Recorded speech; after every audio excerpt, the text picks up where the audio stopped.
அனைவருக்கும் இனிய மாலை வணக்கம். நான் உங்கள் சமூக பற்றாளன் ஞானச்சித்தன். ஒரு பக்கம் நினச்சா வேடிக்கையாக இருக்குது, இன்னொரு பக்கம் நினச்சா வேதனையாக இருக்குது. வேடிக்கை என்னன்னா, பணம் மட்டும்தான் பிரதானம் அப்படின்னு ஒரு விலங்குகள் மாதிரி வாழ்கின்ற இந்த சமூகத்தில் சமூக பற்றாளன் அப்படின்னு பேரை வச்சுக்கிட்டு அது டெய்லி ஒரு கருத்து சொல்லணும், ஒரு கவிதை சொல்லணும், ஒரு தன்னம்பிக்கை சார்ந்த ஒரு பதிவை மேற்கொள்ளணும், இன்றைய இளைஞர்களை நல்வழிப்படுத்தணும் அப்படின்னு நினைக்கிறது ஒரு பக்கம் வேடிக்கை. இன்னொரு பக்கம் வேதனை. இன்னொரு பக்கம் என்னன்னா, நம்ம இவ்வளோ தூரம் பண்ணுறோம், கடை விரித்தேன்னு கொள்வார் இல்லைன்னா கிணத்துல போட்ட கல்ல மாதிரி எல்லாமே போயிட்டுருக்கு. இந்த சமூகம் நம்மளை புறக்கணிக்குது அப்படிங்கிறது ஒரு பக்கம் வேதனை, இன்னொரு பக்கம் வேடிக்கையாக இருக்குது. மொத்தத்தில் தேவையில்லாத ஆடியும் பிடிங்கிட்டு இருக்கிறேன். இன்றைக்கி பணம் பணம் பணம் இதுதான் பிரதானமாக போயிட்டுருக்கு. இப்போ நீதி, நேர்மை, நியாயம் பார்க்கும் மனிதன் முட்டாளா பிழைக்க தெரியாத மனிதனாக இந்த சமூகம் பார்க்குது. அநியாயம் பண்ணிக்கிட்டு குறுக்கு வழியில் வாழ்க்கையில் ஜெயிக்கிறவனா இந்த சமூகம் புத்திசாலின்னு பாராட்டுது. இப்போ நான் முட்டாள்னு பல பேர் என்னை திட்டிருக்கிறாங்க. அதுக்காக நான் சொல்கிறேன், நீ ஒரு போலீஸ் வேலையில் இருந்துக்கிட்டு நீ இது மாதிரி பண்ணிட்டு இருக்கிறது இந்த வாய்ப்பு வேறு யாருக்காவது கிடைச்சிருந்தா அவங்க இன்னும் எங்கேயோ போயிருப்பாங்க. எங்கே போயிட்டு என்ன பண்ண போகிறாங்க? வெறும் உடம்போடு வந்தோம், வெறும் கையோடு வந்தோம், வெறும் கையோடு போக போகிறோம். என்ன சம்பாரித்து என்னத்தை கொண்டு போக போகிறோம்? ஒன்றும் கிடையாது. நல்ல பேரை சம்பாரித்தா அது என்றைக்கும் இருக்கும். அதனால தான் புரட்சித் தலைவர் பொன்மனச்செம்மல் எம்ஜிஆர் அவர்கள் இறந்து 40 ஆண்டுகள் ஆனாலும் அவருடைய பேர் இன்றைக்கும் அந்த 3 எழுத்தில் என் மூச்சு இருக்கும், அது முடிந்த பின்னாலும் பேச்சிருக்கும் அப்படிங்கிற அந்த அவருடைய பாடல் வரிகளே அவருக்கு எடுத்துக்காட்டாக இருக்குது. அது மட்டும் இல்லை, சில டைமு இந்த மெசேஜெல்லாம் யார் பார்க்குறா யார் அப்படின்னு கொஞ்சம் அலுப்பு சலிப்பு ஏற்படும். ஆனால் ஒரு டைமு நம்மளை மாதிரி அலுப்பு சலிப்பு ஏற்பட்டுட்டு இருந்திருந்தால் தஞ்சை பெரிய கோயில் வந்திருக்குமா, இல்லை ஐயன் திருவள்ளுவர் எழுதின திருக்குறள் நம்மளுக்கு கிடைச்சிருக்குமா, இப்படி நான் நினச்சிக்குவேன். அதனால் வேடிக்கை பார்க்கும் மனிதர்கள் அந்த காலத்துலேருந்து இந்த காலம் வரைக்கும், கற்காலத்துலேருந்து கம்ப்யூட்டர் காலம் வரைக்கும் இருந்துகிட்டு தான் இருக்கிறாங்க. அதனால் நான் எழுதின ஒரு தத்துவம் என்னென்னா, வாழ்க்கையில் ஜெயித்தவனுக்கும் தோற்றவனுக்கும் வரலாறு இருக்குது, ஆனால் வேடிக்கை பார்த்தவனுக்கும் வரலாறே கிடையாது. அதனால் நான் தோல்வி அடைந்தாலும் அதில் எனக்கு ஒரு சந்தோஷம்தான். இன்னொரு பக்கம் நான் விதைச்சிட்டே போகிறேன். முளைத்தால் மரம், இல்லை என்றால் உரம் அப்படின்னாரு மாவீரன் சேகுவேரா அவர்கள். அந்த மாதிரி என்னுடைய உழைக்காமல் தேய்வதை விட, துருப்பிரித்து தேய்வதை விட உழைத்து தேய்வதே மேல் என்கிறது தான் என்னுடைய கான்செப்ட். இப்போ சாதிக்க நினை ஜாதி தீயினை அணை என்பது தான் என்னுடைய கோட்பாடு, அதுதான் என்னுடைய மோட்டோ. இப்போ இப்போ என் பேர் சமூக பற்றாளன் அப்படின்னு இருக்கிறதுனால என் பின்னாடி யாரும் இல்லை. இதே நான் ஒரு ஜாதி பற்றாளனாகவோ மத பற்றாளனாகவோ இந்த சமுதாயத்துக்கு தகுந்த மாதிரி நான் இருந்திருந்தால், நான் ஒரு ஜாதி கட்சி தலைவராக இருந்தால் என் பின்னாடி ஒரு 10 பேர் இருந்திருப்பான். இப்போ சமூக பற்றோடு இருக்கிறது தான் தப்புன்னு நினைக்க தோணுது. அப்படி இல்லாமல் என்னுடைய வாழ்க்கைக்கு ஒரு அர்த்தம் தேடிட்டு இருக்கிறேன். வாழ்வதற்கு பொருள் வேண்டும், அதே சமயம் நான் வாழ்வதிலும் பொருள் வேண்டும் என்கின்ற உயர்ந்த சிந்தனையின் அடிப்படையில் நான் வாழ்ந்து கொண்டு இருக்கிறேன். அந்த வகையில் விஸ்டம் ரெவல்யூஷன் 360 டிகிரி என்கின்ற தளத்தின் வாயிலாக நான் பல்வேறு துறையை சார்ந்த சாதனையாளருடைய வாழ்க்கையை தொகுத்து வழங்கி வரேன். நான் தொகுத்து வழங்கும் தொகுப்பில் போட்டித் தேர்வுகளுக்கு பயன்படும் வகையில், டிஎன்பிசி, யூபிஎஸ்சி போன்ற போட்டித் தேர்வுகளுக்கு பயன்படும் வகையில் தொகுத்து வழங்கி வரேன். அந்த வகையில் நம்ம இன்றைக்கி பார்க்க போகிற சுவாரஸ்யமான பயனுள்ள தகவல் எதை பற்றி அப்படின்னா, இந்தியாவின் முதல் மகாத்மா என்று போற்றப்படும் ஜோதிராய் பூலே அவர்கள் மறைந்த தினம் இன்று.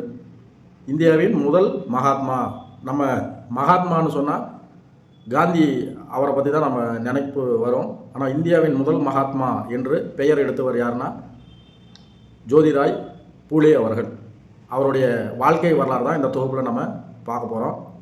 அவருடைய வாழ்க்கையை பார்க்கறதுக்கு முன்னாடி நாட்டு நடப்பை கொஞ்சம் பார்க்கலாம்.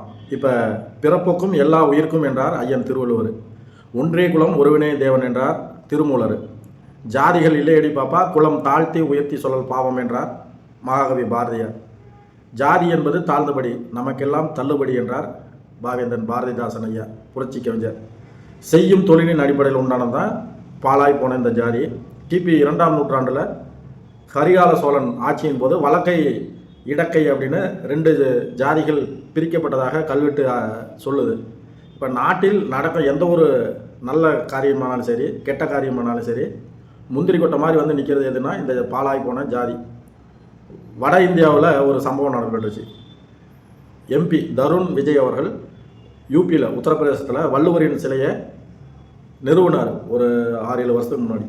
அப்போ வந்து அங்கே இருக்கிறவங்க வந்து இவர் வந்து தாழ்ந்த ஜாதி அப்படின்னு சொல்லி அவர் சிலையை ஏற்படுத்துறது புறக்கணித்து விட்டாங்க. ஜாதி இல்லை என்று உலக பொதுமறை படைத்த ஐயன் திருவள்ளுவருக்கு அப்படின்னா பாருங்கள், பிறப்போக்கும் எல்லா உயிருக்கும் அப்படின்னு சொன்ன அந்த மகானுக்கே அப்படி ஒரு நிலைமை. இப்போ கடவுள் தூணில் இருக்கிறாரு, துரும்பில் இருக்கிறாருன்னு நம்ம சொல்கிறோம். ஆனால் இந்த ஜாதி வெறி வந்து எந்த அளவுக்கு போகுதுன்னா, ஒருத்தர் கோயில் வரக்கூடாது அப்படின்னு சொல்கிற அளவுக்கு போயிட்டுருக்கு. உயிரோடு பிறக்கும் குழந்தையானாலும் சரி, இறந்த பிறகு பிணமாகி போகும் மனிதனானாலும் சரி, அவங்க கூடயே ஒட்டி வர்றது வந்து ஜாதி ஜாதி ஜாதி. இப்போ இந்த ஜாதிங்கிறது நம்ம நாட்டில் இன்னும் இந்த பிரச்சனைக்கு முற்றுப்புள்ளி வைக்கவே முடியல. ஆனால் அமெரிக்காவில் கருப்பு வெள்ளை இன பாகுபாடு இருந்த அமெரிக்காவில் 16ஆம் நூற்றாண்டில் கப்பலில், ஆப்பிரிக்காவிலேருந்து கப்பலில் ஆடு மாடு மாதிரி சங்கிலி போட்டு மனிதர்களை கட்டிட்டு போய் அங்கே சந்தையில் விற்பனை படுத்தினாங்க. மனிதர்களை சந்தையில் விற்பனைப்படுத்தினாங்க. அதை பார்த்து தான் ஆப்ரஹாம் லிங்கன் அவர்கள் தன்னுடைய நிலையை மாற்றிக்கொண்டார். என்னன்னா, இந்த நிலைமைக்கு ஒரு முற்றுப்புள்ளி வைக்கணும் அப்படின்னு சொல்லி தான் அடிமை ஒழிப்பு சட்டத்தை அமெரிக்காவில் கொண்டு வந்தார்.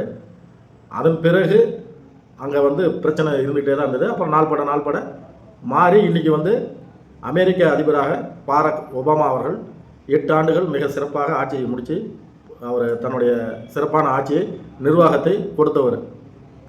அவர் அதிபராக இருக்கும்போது தான் செவ்விடியல் ரெட் டாம் ஒசாமா பின் லேடன் அவர்கள் வந்து முற்றுப்புள்ளி வச்சாங்க, தீவிரவாதத்திற்கு ஒரு முற்றுப்புள்ளி வச்சாங்க. அப்போ அமெரிக்காவில் இனவெறிக்கு எதிராக மார்ட்டின் லூதர் கிங் ஜூனியர் அவர் ஒரு கனவு கண்டாருன்னு சொன்னார். I have a dream.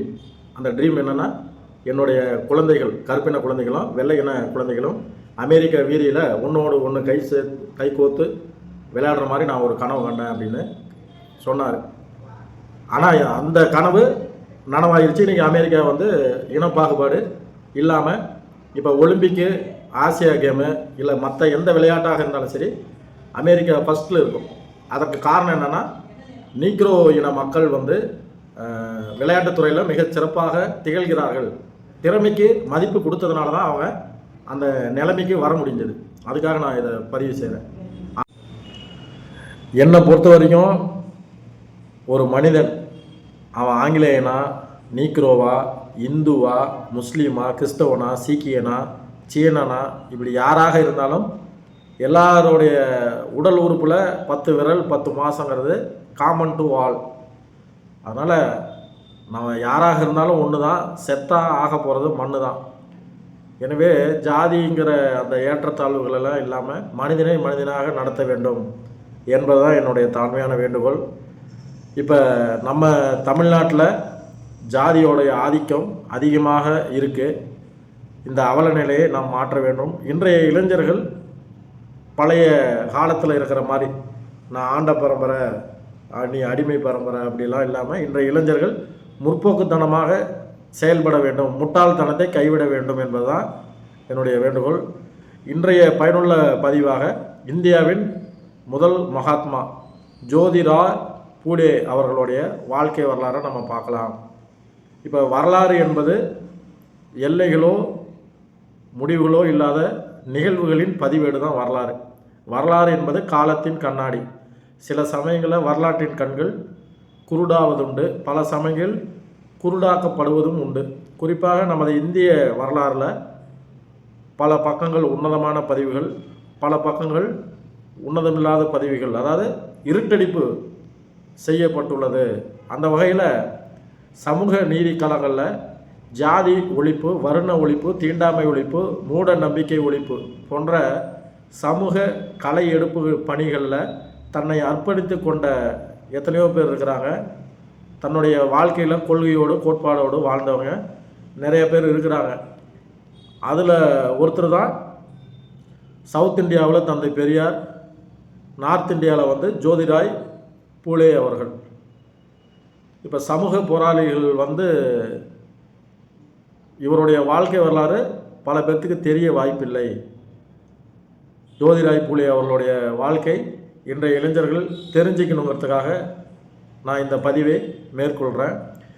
இந்தியாவில் சமூக நீதி போராட்டங்களில் தன்னை அர்ப்பணித்து கொண்ட மனிதர் இவர். அம்பேத்கர் ஐயா தோன்றிய அதே மகாராஷ்டிரா மாநிலத்தில் பிறந்தவர். பெரியார் போன்ற பகுத்தறிவுவாதிகள் தோன்றிய காலகட்டத்தில் தோன்றியவர். ஜோதிராய் பூலே அவர்கள் 1827ஆம் ஆண்டு ஏப்ரல் 11ஆம் தேதி மகாராஷ்டிரா மாநிலத்தில் சதாரா மாவட்டத்தில் வால்கன் என்கின்ற கிராமத்தில் பிறந்தார். மகாராஷ்டிரா மாநிலத்தில் ஒடுக்கப்பட்ட ஜாதி பிரிவுகள் ஒன்றானதான் இந்த மாலி என்ற பிரிவு. அந்த பிரிவில் வாழ்ந்தவர், பிறந்தவர். இளமை பருவம் தொட்டு சீர்திருத்த எண்ணங்களை இவர் வளர்த்து கொண்டார். அதற்கு காரணம் என்னென்னா, சின்ன பிள்ளையாக இருக்கும்போது ஆதிக்க ஜாதிகளின் அவங்களுடைய ஒடுக்குமுறைகளால் இவர் பல இன்னல்களுக்கு உள்ளானவர். பெண்கள் மற்றும் தாழ்த்தப்பட்டோர் அவங்களுடைய கல்வி மறுக்கப்பட்ட அந்த காலகட்டத்தில் இவர் அந்த எதெல்லாம் தடையாக கொண்டு வந்தாங்களோ அந்த தடையை உடைத்தவர், புதிய சரித்திரம் படைத்தவர் இவர். 1848ஆம் ஆண்டில் இவருடைய புரட்சி பயணம் தொடங்கியது. சின்ன வயசில் தீண்டத்தகாதவர்களாக கருதப்பட்டு பல கொடுமைகளுக்கு உள்ளானவர் இவர். எனினும் உயர் ஜாதியினரின் மிரட்டல்களால் அடிபணியாதவர். சின்ன வயசுலேயே அங்கே ஒடுக்கப்பட்ட மக்களின் உரிமை குரலுக்காக பள்ளி ஒன்றையை கட்டியவர். அவர் பள்ளி கட்டும்போது நிறைய பேர் எதிர்ப்பு தெரிவித்தாங்க. பள்ளியை நிறைய பேர் நடத்தக்கூடாதுன்னு எதிர்ப்பு தெரிவித்து அவங்களுக்கு தடை விதிக்க முற்பட்டாங்க. அந்த தடைகளை எல்லாம் தாண்டி சோதனைகளை சாதனையாக்கிய மனிதர் தான் ஜோதிராய் பூலே அவர்கள். பெண் கல்வியை ஆதரித்தார். 1851ஆம் ஆண்டில் அனைத்து ஜாதி பெண்களுக்கு ஒரு பள்ளியை தொடங்கினார். 1855ஆம் ஆண்டில் ஒரு பள்ளியை நிறுவினார். பெண் விடுதலை என்று குறிப்பிடாத ஆண் பெண் இருவருக்கும் சம உரிமைகளுக்காக போராடியவர் இவர். அதோடு மட்டுமல்ல, விதவை மறுமணத்தை ஆதரித்தார். அதே மாதிரி புரட்சிகர நடவடிக்கைகளுக்கு விதை விதைத்தார். 1856ஆம் ஆண்டு அவர் கொலைவெறிது தாக்குதலுக்கு உள்ளானார். பெண்கள் ஒடுக்கப்பட்ட சமுதாய மக்களின் நலனுக்காக தன்னை அர்ப்பணித்து கொண்டார். ஒடுக்கப்பட்ட மக்களின் நிலை உயர பாடுபட்டார். 1873ஆம் ஆண்டு செப்டம்பர் 24ஆம் தேதி சத்திய சோதக் சமாஜ் என்கின்ற சங்கத்தை தோற்றுவித்தார். அதாவது சத்திய சோதக் சமாஜ் அப்படின்னா உண்மையை தேடுவோர் சங்கம். அந்த சங்கத்தை நிறுவினார். அதன் பிறகு பல பிற்போக்குத்தனமான செயல்பாடுகளுக்கு இவர் முற்போக்குத்தனமான கருத்துக்களை சொன்னவர். 1888ஆம் ஆண்டு மே மாதம் 11ஆம் நாளில் பூனே நகரில் நடந்த பொதுக்கூட்டத்தில் பூலேயின் கொள்கை செயல்பாடுகளை, அவருடைய சீர்திருத்த நடவடிக்கைகளை பாராட்டி அவருக்கு மகாத்மா என்கின்ற பட்டம் சூடப்பட்டது. மகாத்மாங்கிற பட்டம் அண்ணல் காந்தியடிகளுக்கு பின்னாடி வழங்கினாங்க. ஆனால் இந்தியாவின் முதல் மகாத்மா யாருன்னு அப்படி பார்த்தா ஜோதிராய் பூலே அவர்கள். மராட்டிய மண்ணில் ஒரு கொள்கை பிடிப்போடு வீர முழக்கம் செய்து அறிவு புகட்டி சமூக புரட்சிக்கு வித்திட்ட ஜோதிராய் பூலே அவர்கள் 1890ஆம் ஆண்டு நவம்பர் 28ஆம் தேதி இறைவனடி சேர்ந்தார். இரவாத புகழை அடைந்தார். இவர் அதாவது 1890 நவம்பர் 28 இவர் மறைந்து போகிறாரு, இறந்து போகிறாரு. இவர் இறந்ததுக்கு அடுத்த ஆண்டு 1891ஆம் ஆண்டு ஏப்ரல் 14ஆம் தேதி அண்ணல் அம்பேத்கர் அவர்கள் பிறக்கிறார். பூலே ஐயாவுடைய வழிகாட்டியாக, குருவாக அண்ணல் அம்பேத்கர் ஜோதிராய் பூலே அவர்களை பின்பற்றினார் என்பது வரலாறு. பல சமயங்களில் உன்னத பதவிகளை தவற விட்டிருக்கு. அந்த தவறை விட்ட மகத்தான மனிதர்களில் ஜோதிராவ் பூலே அவர்களும் ஒரு நபர், ஒரு மனிதர். அவருடைய பேர் இன்றைய இளைஞர்களுக்கு பல பேருக்கு தெரிவதற்கு வாய்ப்பில்லை. ஏன்னா இன்றைய இளைஞர்கள் பகலில் எரியும் விளக்காக பயனற்று போய் வாழ்கிறார்கள். இன்றைய சமூகத்தில் வாழும் இளைஞர்கள் வரலாறு தெரியாமல் வாழ்கிறாங்க. சமூக ஒருமைப்பாடுக்கு அதை பற்றி ஒரு தொலைநோக்கு சிந்தனை இல்லாமல் அதாவது 10ஓடு 11 வாழ்ந்துக்கிட்டு இருக்கிறாங்க. ஆனால் இன்றைய இளைஞர்கள் ஒன்று சேர்ந்து பிற்போக்குத்தனமான கருத்துக்களுக்கு ஒரு முற்றுப்புள்ளி வைக்கணும் அப்படிங்கிறது தான் என்னுடைய ஆசை.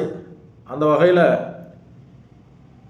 ஜோதிராவ் பூலே ஐயா அவர்களுடைய புகழ் இந்த மண் மலை இருக்கிற வரைக்கும், இந்த உலகம் உள்ளவரை இருக்கும். இறுதியாக நாம் என்ன ஜாதிக்கு பிறந்தோம் என்பதை இன்றைய இளைஞர்கள் மறந்து விட்டுட்டு நாம் என்ன சாதிக்க பிறந்தோம் என்று எண்ணி பார்க்க வேண்டும். பிறப்புக்கும் எல்லா உயிருக்கும் என்பதை எல்லோருடைய மனசில் பதிவு செய்ய வேண்டும். சமூக மேன்மைக்கு இன்றைய இளைஞர்கள் முற்பட வேண்டும் என்று கூறி இன்றைய பயனுள்ள தகவலை நான் நிறைவு செய்கிறேன். மீண்டும் ஒரு பயனுள்ள பதிவோடு நான் உங்களை சந்திக்கிறேன். நன்றி, வணக்கம்.